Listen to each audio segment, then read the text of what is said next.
kana ay manakaan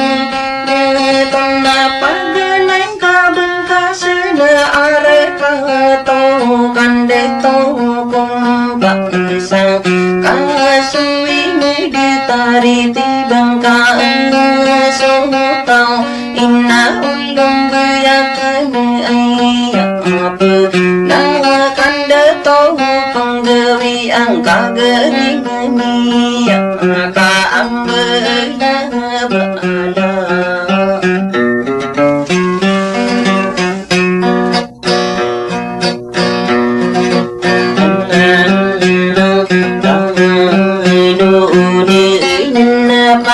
Paging adang kasain are katakutan senggeing kasau ingay depan lading kasada teberani bihi bemala gede kaini janai gana tanamik besar suwingai bentuk genu datong naina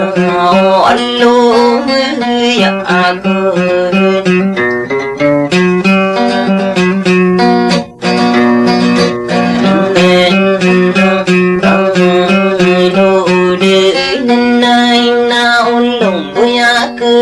ayah panakan datong ada napa kali di penggena tepuman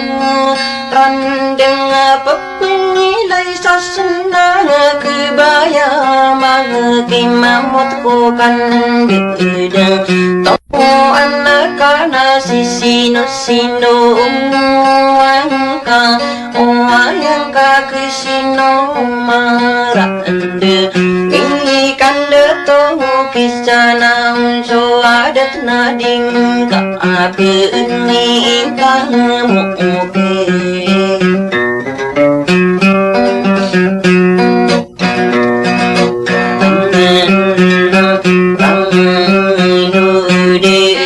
kaina ulung buya kena terong korakanong ada non lagu bata ilian nabeng beransa inar kata kuta lagu kanian tindeg memang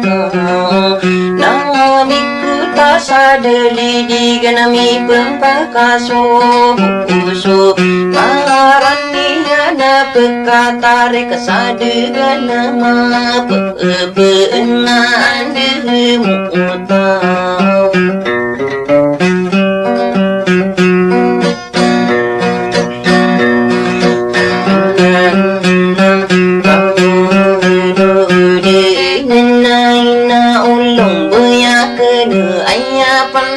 kanda tong ana mana gekang kriaugan satiga kandidat tuan kading kading punaya wangi gurang lang kasu api yang ibu kau nuai sudah makuika wanai sasulu na papenalaning kadu cukeri iya amugan saate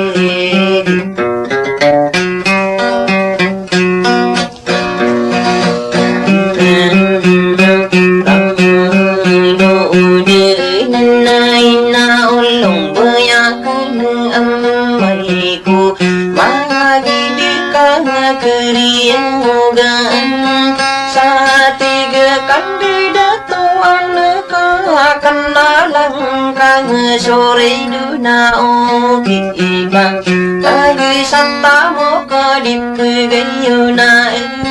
yunan tamparing kasata mo kena oki ibang kagi saada tedip susuro tan pala adi ingka asang ada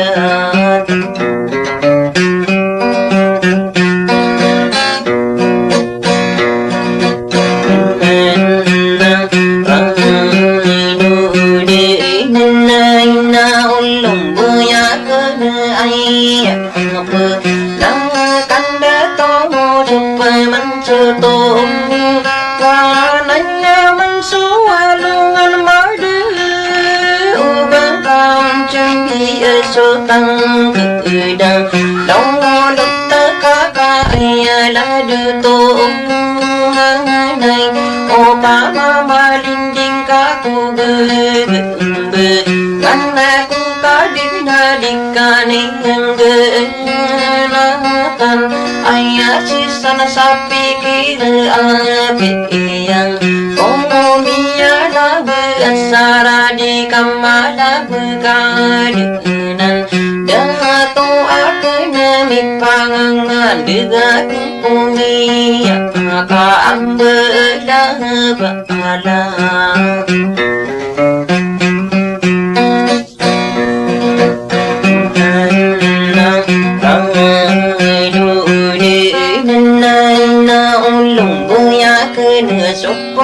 so salaka man chua long ngan ma da pa man ne vi na bak bu đừng cứ linh đinh cô ngang cô ka na ai sư san na sap pikir na ba sumba ka kita miya bubanya sakana kumaninda to ting ni yo sakadara ni yo sa